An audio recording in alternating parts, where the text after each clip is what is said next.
What's going on, U.S. history students? It's about 1:24 here, Monday, October 12th. I still haven't had lunch yet. I'm getting hungry. I'm gonna try and get through this video without trying to search around my classroom for a snack. I don't think I got much in here. Here's what we're gonna do today. We're gonna talk about U.S. imperialism, kind of what happens in the late 1800s up through the early 1900s. That's where we're going today. We'll talk about a variety of different things, and then we'll go from there. You'll have a assignment post along with this video. So let's do it. So let's start and let's talk about what is imperialism. Let me move my screen here. So imperialism is just a policy of extending a country's power and influence through diplomacy or military force. At this time, for hundreds of years, European nations have already been doing this. Think about like the British setting up colonies, the 13 colonies, or if you remember from world history class, kind of the European empire splitting up Africa and Asia, right? So this has already been going on, but the United States, because it's a relatively younger country, hasn't experienced or gone through any of this. But because of the Industrial Revolution, that it was primarily benefiting the United States, making America a very prosperous nation, especially post-Civil War, the United States looked to kind of embark on their own form of imperialism around the world, and that's what we're going to look at today. So this diplomacy, or the methods of imperialism, when we look at it in the U.S. history lens, kind of come from three different modes, ideas, methods. So there's three types of diplomacy that all played a role in being used as a method of imperialism. And they're all attributed each to one president, more or less. Normally we'd be able to dive more into this, but I just need to give you the bare skinny of what you need to know. So big stick diplomacy. This is attributed to President Teddy or Theodore Roosevelt. He was president from 1901 to 1909. Pretty much all that, and he's the guy up in the top corner with the glasses on. He's the guy that pretty much says, this is all about like the U.S. would use force when needed in imperialistic efforts. This is all the term like speak softly, carry a big stick. So like, don't go around saying, I'm gonna beat you up, or don't go bashing in people's faces, or don't be that way. But, just kind of carry your bravado around and let people know, hey, don't mess with us. We'll swing if we have to. And that's kind of Teddy Roosevelt. That was his idea about how to expand American imperialism and power and influence around the world. We'll talk more about that. Dollar diplomacy, dollar bill, y'all. Yeah, I should make a CD and album about me covering all the great music of the 2000s. Be a hit. Dollar diplomacy is attributed to the big guy on the right, our largest president, President William Taft. He was president from 1909 to 1913. So this was his idea, was like, yo, we don't always need to have to be like a bully and try and fight people. Let's use our money. Let's use our wealth to influence others. So that's kind of how he thought about going about imperialism. And then we had the last guy, probably the oldest of the three looking gentlemen. Guy on the bottom is President Woodrow Wilson, president from 1913 to 1921. His kind of values as he was coming up is that, we don't have to use money. We don't have to use violence.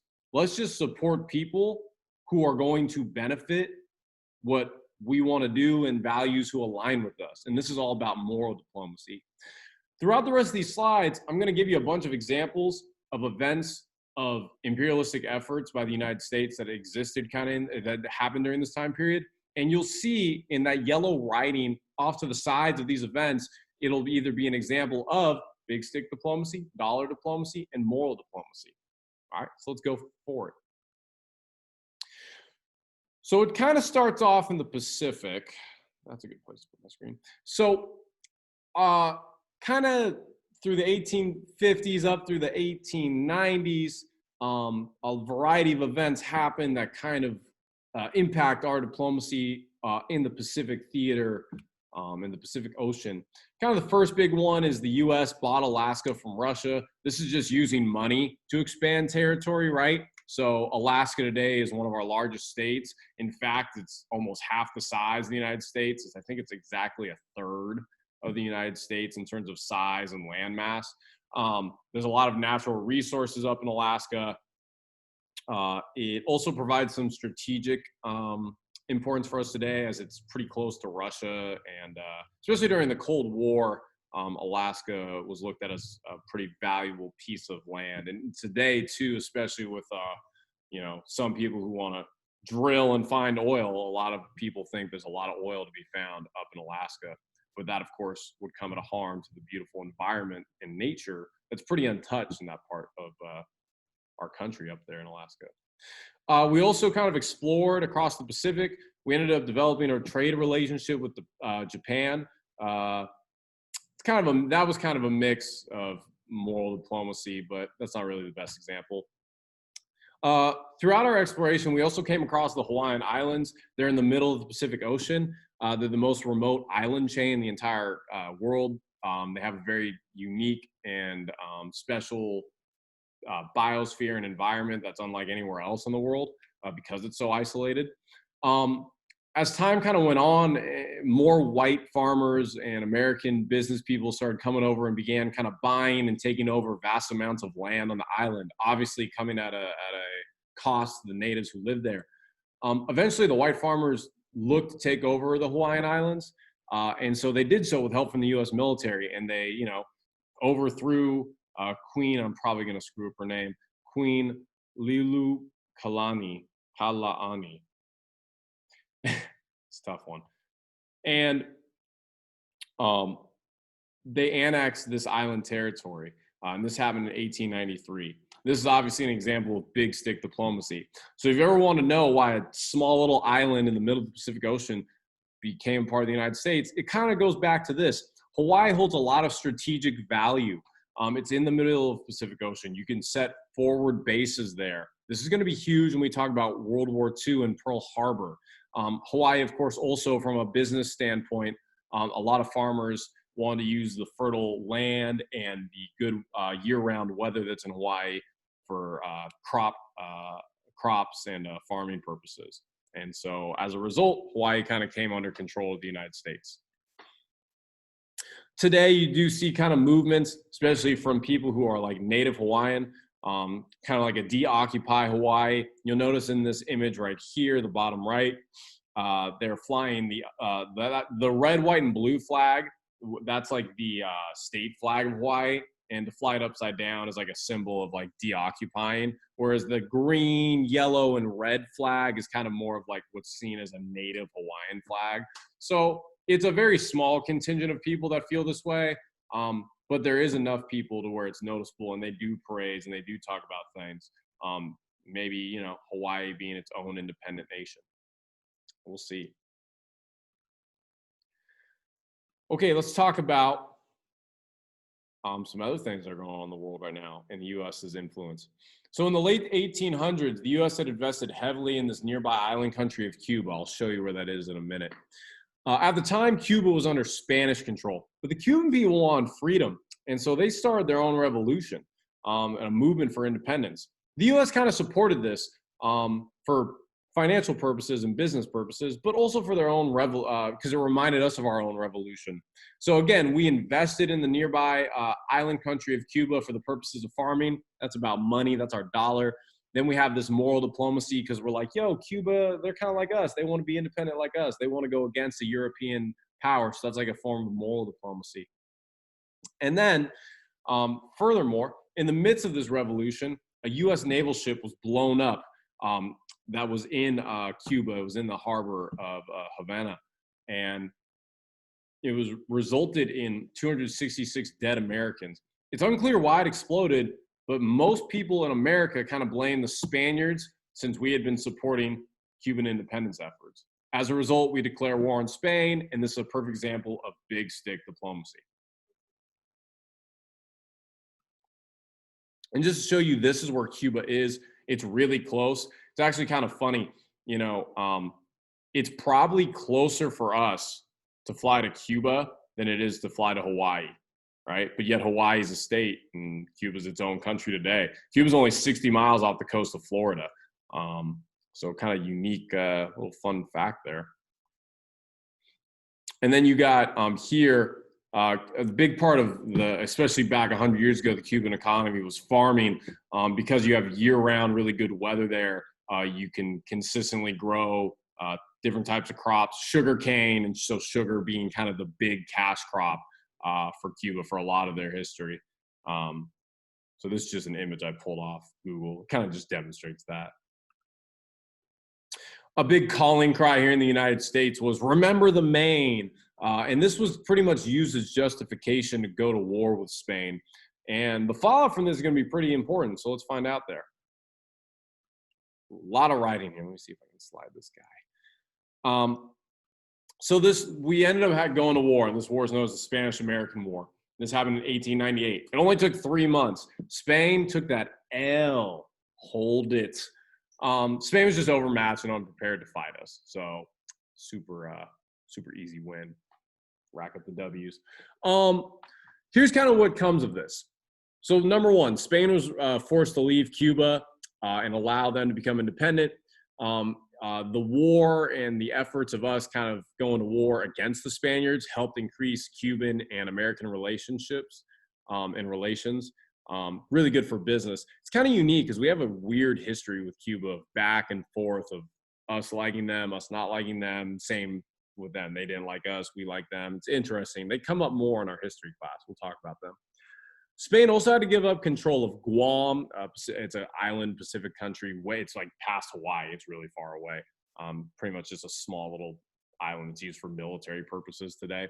Puerto Rico and the Philippines. Puerto Rico is going to be the one going to be the kind of focus of our assignment today. Today, Puerto Rico is recognized as a territory of the U.S. It's not a country and it's not a state. And there is growing momentum for Puerto Rico to become the newest state of our country. So that's one part thing I'd like you to know. And then the other big thing too, the war was pretty big because it helped build the legacy, the legend, and heroics of the future president Teddy Roosevelt, who was a leader of the Rough Riders, this group of horseback like soldiers who, fought hard for America. And, as a result, Teddy Roosevelt, when he ran for election, was viewed as this like American, gritty, tough war hero. And if you actually read about Teddy Roosevelt, that's like all he ever was concerned about was like his image. But that's a conversation for a deeper time or another history class. That's just an image of him right there. It's always, leading the Rough Riders into battle, and he's got the uniform and the hat with the cowboy hat with the half the brim up, like almost stapled to his like top of the hat. There you go. That's him there too, with his Rough Rider unit, saving America, being heroes, being heroic. All these romanticized images of war.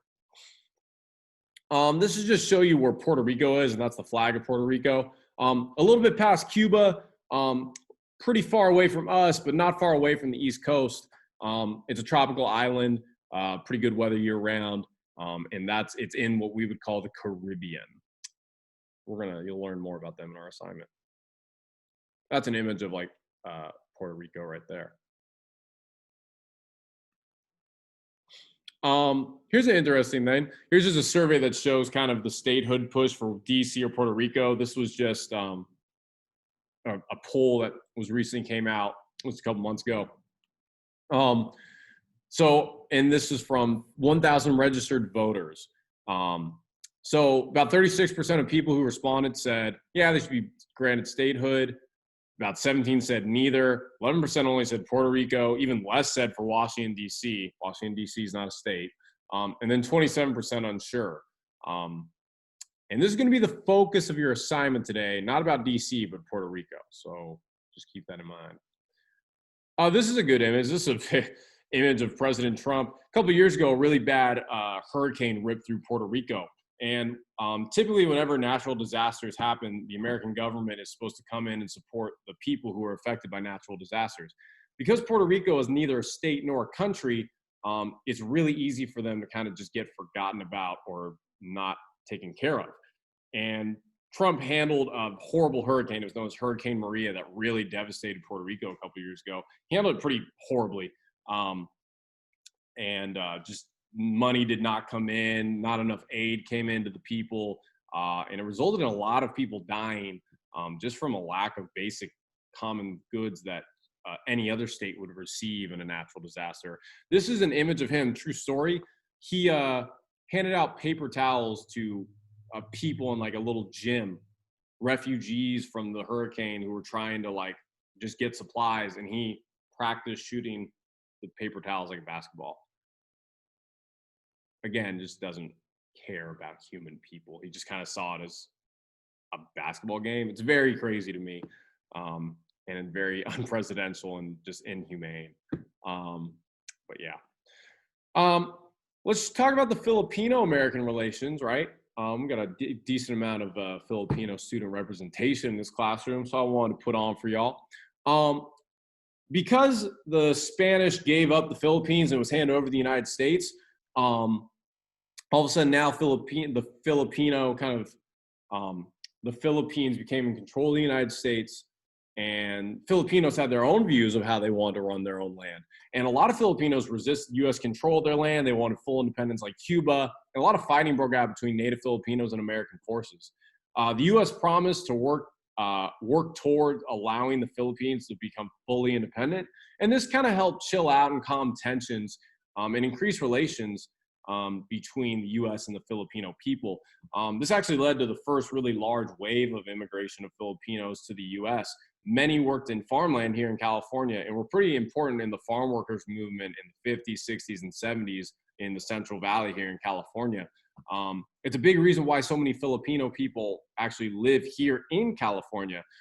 After English and Spanish, the most commonly spoken language in our state is Tagalog, which is going to be the native language in the Philippines. And so various waves of Filipino immigrants have come over and have contributed and impacted our California culture to a pretty great extent. We're almost done here, okay? Now we kind of talk about U.S. imperialism in Latin America. So with the Spanish up out of here, it became clear that the United States was the sole superpower in the Americas. So the U.S. began to intervene in a lot of its neighboring countries' political and economic affairs across the Caribbean and Central America. This included the building of the Panama Canal. This Panama Canal, and you'll see it in the images, it really cut down the travel time from the Atlantic Ocean on the east coast of the United States to the west coast of the United States. It cut it down significantly. As a result, you can do more trips faster. It's better for business. People are making more money. And so what the United States did is like, look, Panama, it was having some issues with a neighboring country like Colombia, some border disputes. So the U.S. kind of came in, flexed its muscles, big stick diplomacy kind of, right? And said, look, hey, we'll come in, we'll protect you guys, we'll set you up as a nation. We're going to build this canal and give you a lot of jobs. But the kicker, and this is where they got them, is that the canal ended up being in control of the United States for over 100 years. Meaning all the money that came from that canal for that 100-year period went to the Americans instead of the Panamanians. And it kind of stunted Panamanian growth for their economy for a long time. Now the Panamanians are in control of it, and they're starting to make money from it now. But that legacy and that history really affected Panama's economy and their country for a long time. The U.S. also supported politicians in Latin America who were willing to work with the U.S., mostly business reasons, right? You want to support leaders that are going to want to be chill with your country, and therefore they're going to be chill with your businesses. So the U.S. gave political and financial clout to specific candidates and frequently meddled in elections and affairs in other countries like Nicaragua, Haiti, and Mexico. And political clout could be the president being like, I endorse this candidate. When the president of the United States gives an endorsement, that's a pretty big deal. It definitely impacts people's votes and elections. This just kind of shows you, so Panama is that really skinny snake country. If you were in my world history class, I made you learn that. And you can see the difference. Right now, to get from New York to San Francisco, it's about a 4,000-mile journey on a boat. Before the Panama Canal, it was a 12,000-mile journey. So the canal cuts right across the thinnest part of kind of Panama through a series of lakes and bays and whatnot.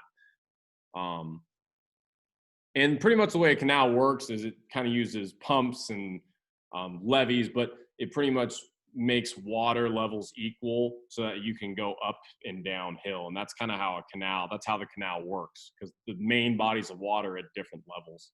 You can watch videos of it on YouTube. Here's an example of all the different meddling in elections, or just in general interventions that the United States has done in Latin America. You can take a look at this slide. I'm not going to go over them, but if the big number is, there's been 17 direct U.S. interventions since 1898 and 24 indirect intervention. An indirect intervention could be a president giving support, like saying, I endorse blah, blah, blah for president of Mexico. That's a form of indirect intervention. And now we're kind of getting to the end. In fact, I think this is the last slide. All of this, and so the big meat and potatoes, why is this important? Why am I teaching you this? Is ultimately about this theory and this idea called American exceptionalism. American exceptionalism is the belief that America is more unique, special, and more important than other countries. Moreover, that America is justified in intervening in other countries' affairs because we are always in the right. It's this idea that happens in this industrial era period, right? That enables and emboldens Americans to, well, hey, we have a say in every country's affairs, which is problematic. And the legacy of this is complicated. It's very big. We can't look at it in one period. You could take a whole class on it and still not even get through everything. In one sense, it increased the power and prosperity for our country, but it often came at a cost, as we took land and intervened in many affairs that just weren't our business in the first place. And again, this set the precedent for the belief that America should intervene in other countries' affairs for our own interests, which is that the right thing to do? That's what we got to figure out. And that's what we'll probably learn about more in this class. It's led to many wars across the world. We'll talk about some of them, from the Korean War, the Vietnam War, and even more recently in our lifetimes, kind of in the greater war on terror, wars in Iraq and Afghanistan. The war in Afghanistan started when I was just a boy. I was 8 years old when that started, and it's finally finishing now. I'm 27. I'm pretty old, almost a boomer. But that's been almost my whole life over a war. And you got to begin to wonder, right? Have those wars been worth the lives lost and the overall financial cost? What have we gained out of some of these that has really helped us? And maybe that'll become more clear as we learn about some of these specific events and wars. I think this is the last slide. Yeah, it's the last one. Don't worry about that. We'll get to that later. Okay, well, that's all I got for you guys today. Be sure to be on the lookout for the assignment that corresponds with this video. If you have any questions, get a hold of me. Tell me out.